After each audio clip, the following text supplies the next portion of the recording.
teachers across the world. Yes, our meeting is being recorded.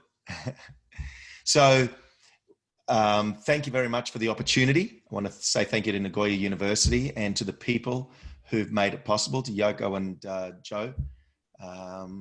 And I want to say thank you to the staff, the teachers who are giving up time on their weekend to consider some techniques, perhaps for their own classes, that we are finding make a tremendous difference to the quality of writing with students here in Australia. And indeed, we have students in China as well who participate in weekly online lessons, and their abilities are increasing dramatically also.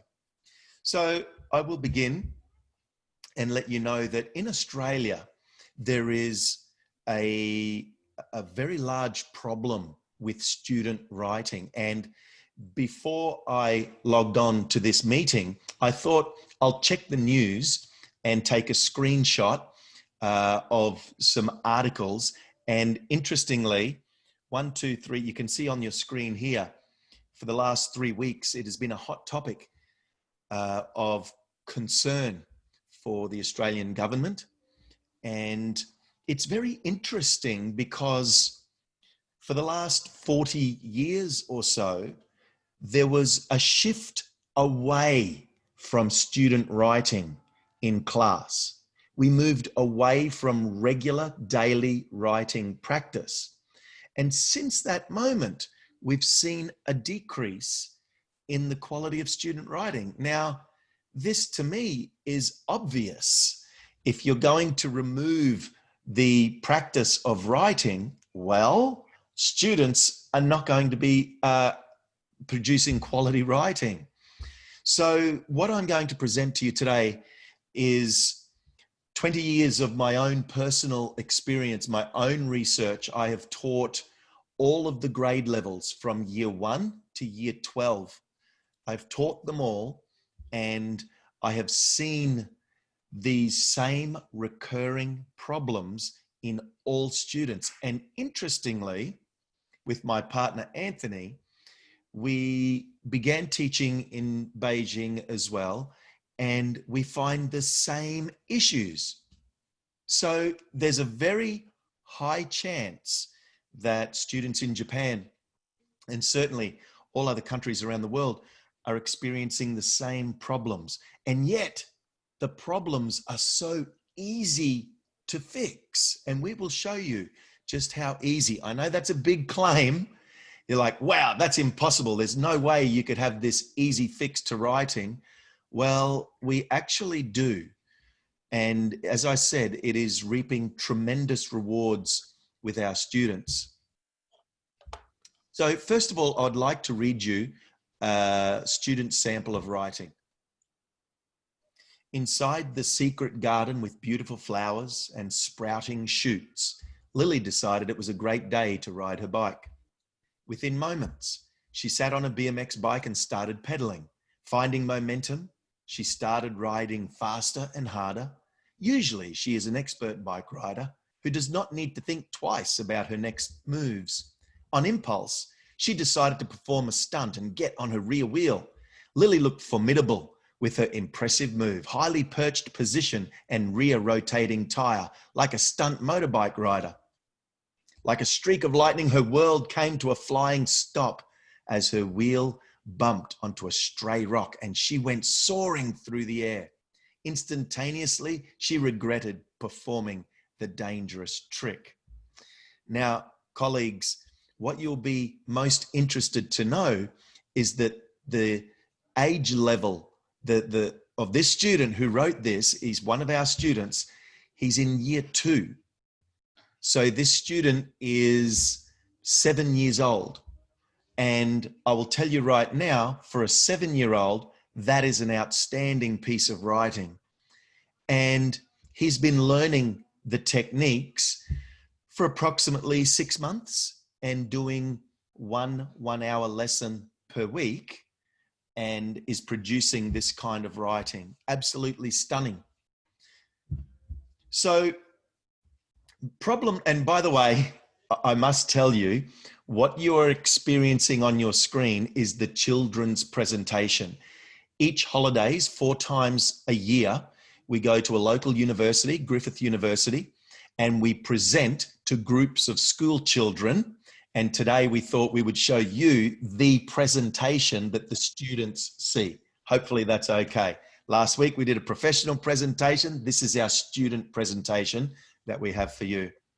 So problem number one, I call it the river in our head. Now, what I mean by that, if you consider the Grand Canyon in the United States, the Colorado River has carved out through the rock over a long, long time, this channel. And I find that student experiences are also like that river going down a channel. Rarely do students think beyond that, let's call it that ravine, that channel. Students, when they write, will always respond with the first thing they think of. And this is what we call that river thinking, that ravine thinking, the channel thinking. Authors, as we know, do not write purely monodimensionally. They write from experiences that they have not even had. They use these incredible imaginations and this incredible creativity to create stories that absolutely amaze us, delight us, engage us, that we enjoy reading. Well, I have read thousands of student stories in my career of 30 years, and I don't remember one story that I actually enjoyed. And what I have found with every student I have ever taught, out of the tens of thousands, all of their writing, as you can see on the screen, it's almost the same, very similar. Why is that? Well, consider this. Your students in Japan, just like the students in Australia, they go to similar schools, are raised with similar values, have similar teachers, learning similar curriculums, doing similar tasks, watch similar movies, listen to similar songs, engage in a similar culture.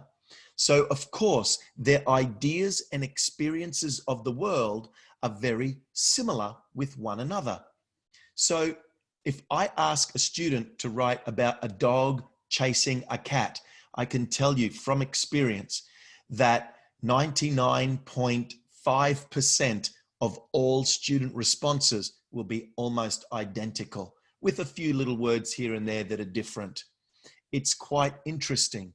So what we do essentially, and what you can do in your classrooms immediately, is break this, what we call lazy thinking concept. Now, we don't mean to put the students down. We're not saying that the students are lazy. The brain is lazy in that, can you imagine if you want to walk to the refrigerator to have a nice cold drink of water, your brain will instantly select the most efficient path to the refrigerator. You will not go around 3 rooms, outside the house, across the street, over the bridge, back around the mountain, then to your fridge and get the drink. Our brains do not work like that. Our brains are programmed to be efficient. There's the secret.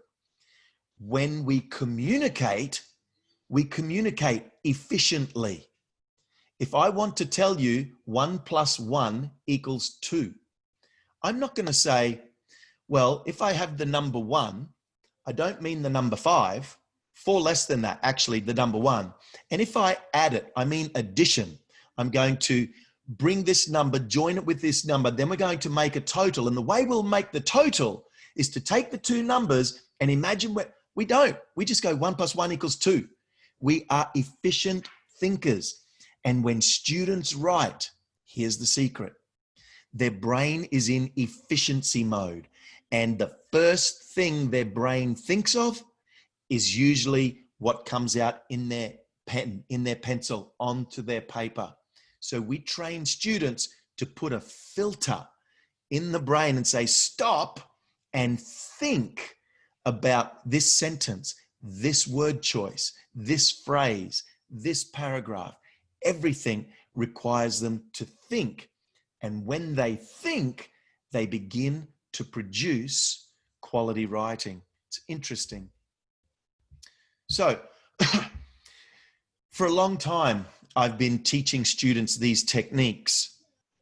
And we have national testing here in Australia where all students in year 3, 5, 7, and 9 sit down every year to perform a national test. So the government is able to track the learning progress of students in Australia. We call it NAPLAN.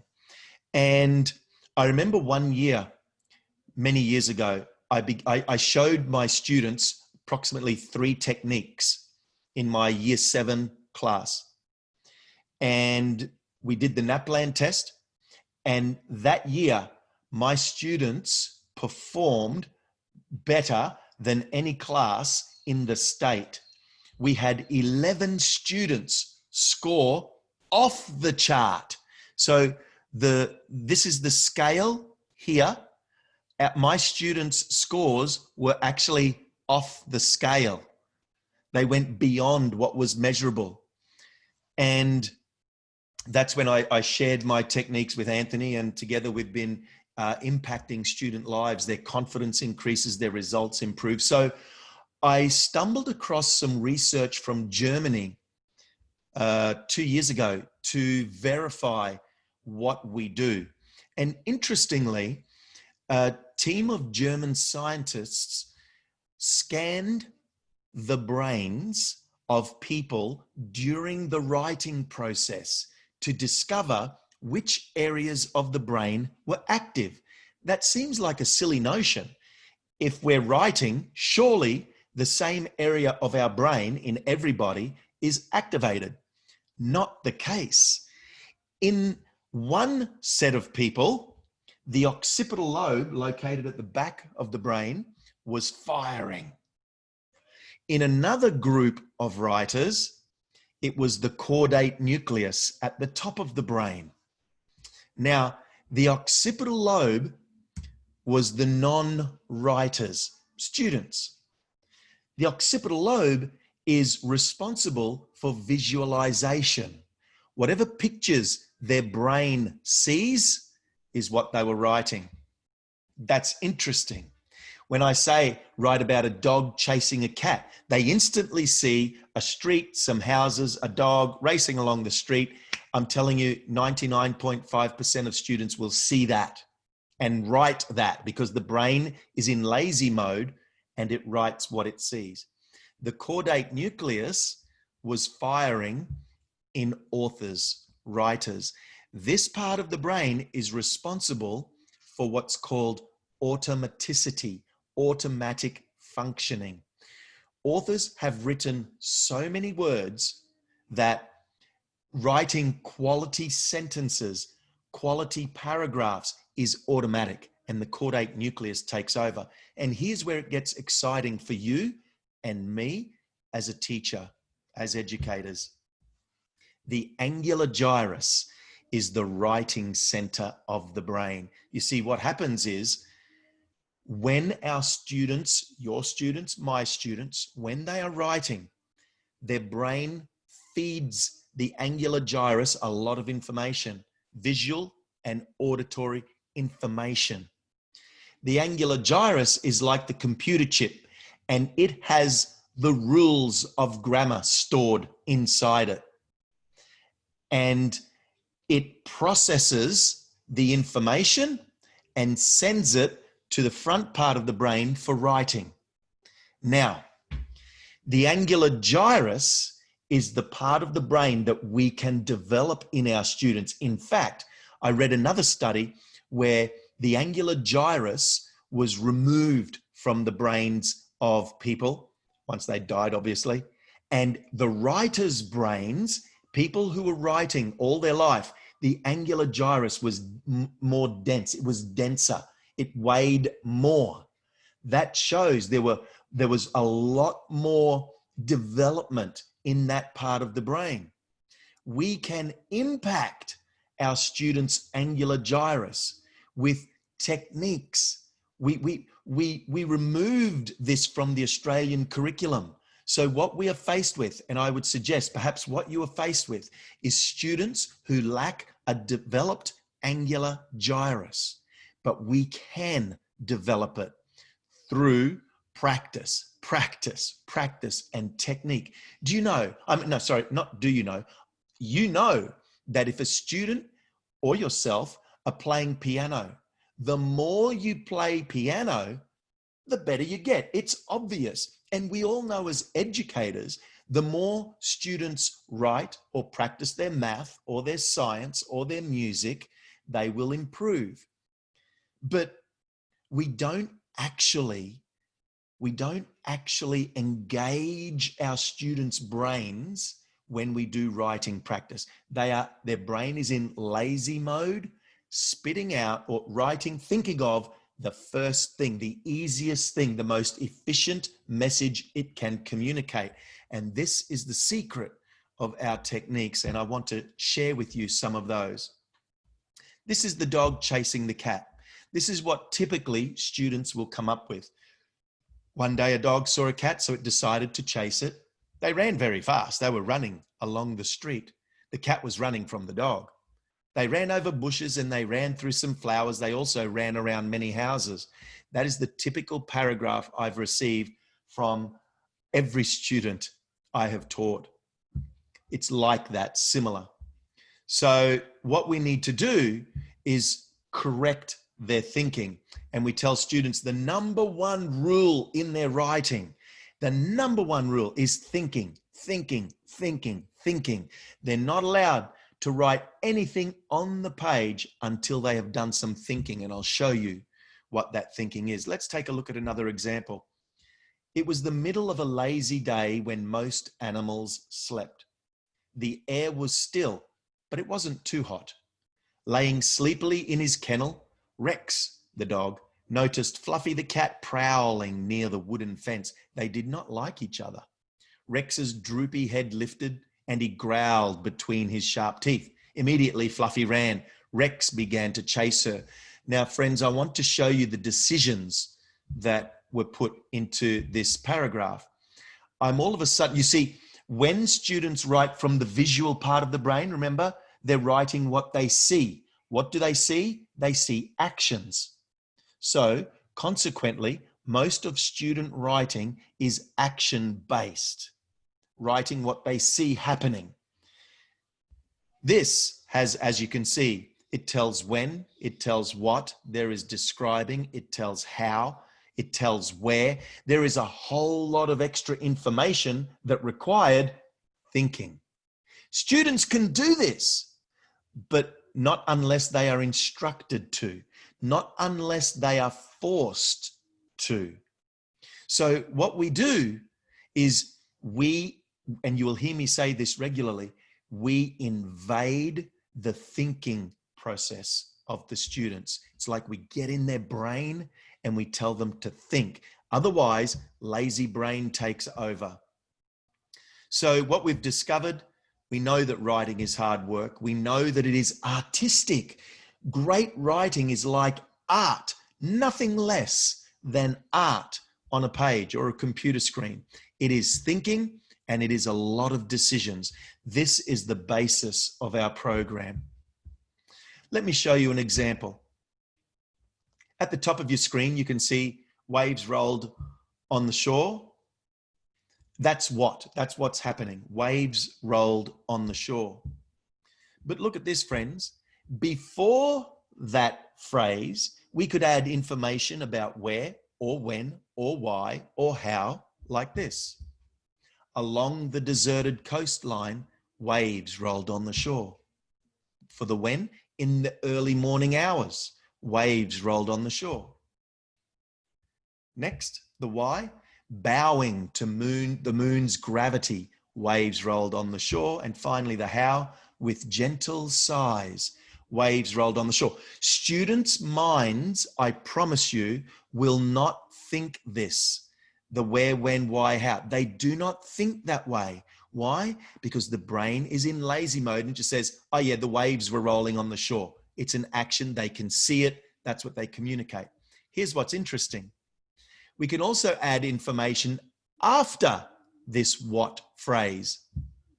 Again, where, when, why, how, and watch the magic. We can put the exact same phrase after our red what sentence. For example, waves rolled on the shore along the deserted coastline. Waves rolled on the shore in the early morning hours. Waves rolled on the shore bowing to the moon's gravity. Waves rolled on the shore with gentle sighs. And here's what I love.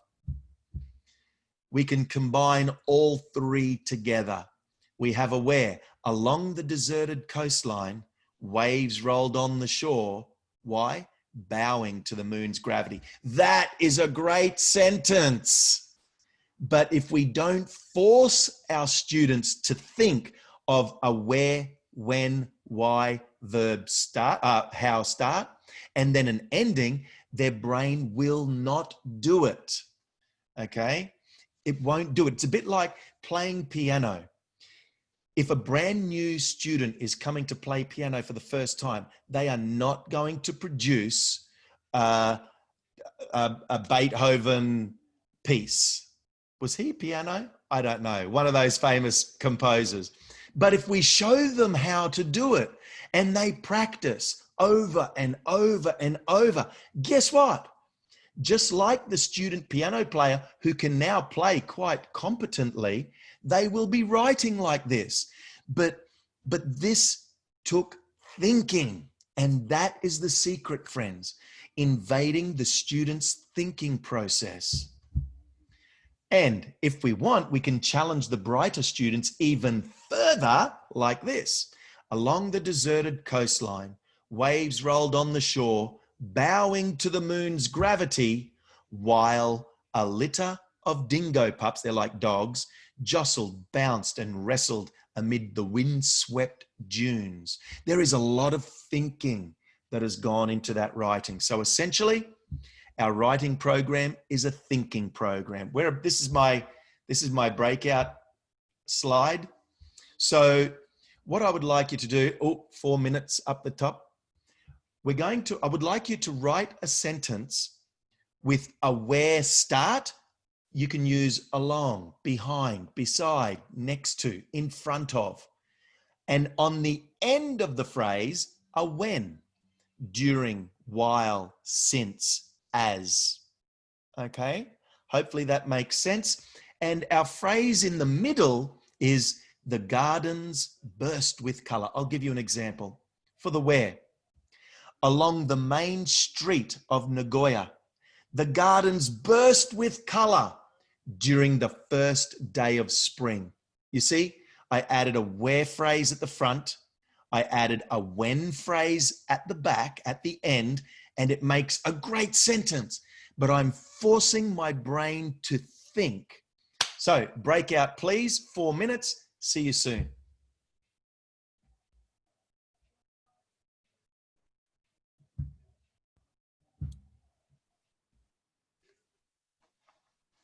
All right, now, Yoko, I'm hoping that you're actually going to do that for us, split us up into those groups.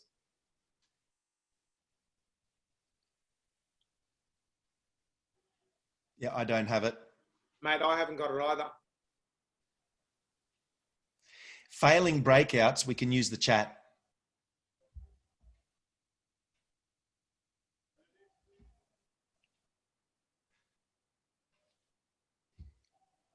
Just 3 groups would be great, Yoko, if possible.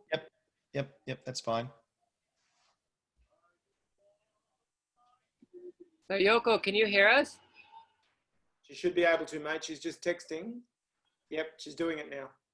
Oh, cool. Oh, she's texting you? Yeah, it's just in the chat. Yeah, I just texted her. She's having technical problems. Here we go. Join breakout room. Awesome work, Yoko. Yay, Yoko!